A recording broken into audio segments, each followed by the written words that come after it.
Hi friends, good morning. This is Shrikant. Today I will explain about conditional formatting data parse. Okay, I'm already prepared manually this data, and next go to columns. See this names is a names column name, sales is a sales column name.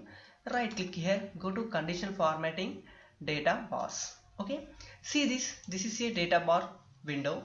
Format cells with bar based on values.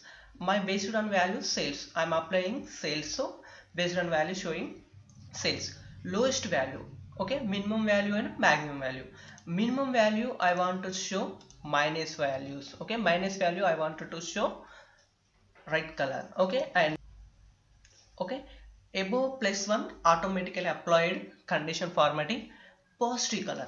Okay, positive color I wanted to show positive color, green color, and next to direction.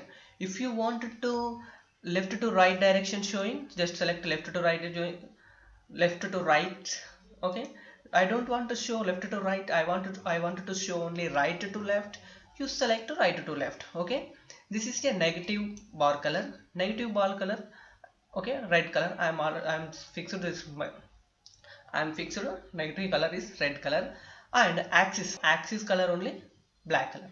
Okay, next check this, click OK. See, this is automatically applied conditional formatting data bars. This is conditional formatting data bars in Power BI desktop. Please subscribe our channel Lakshmi Skills. Thank you friends. Bye.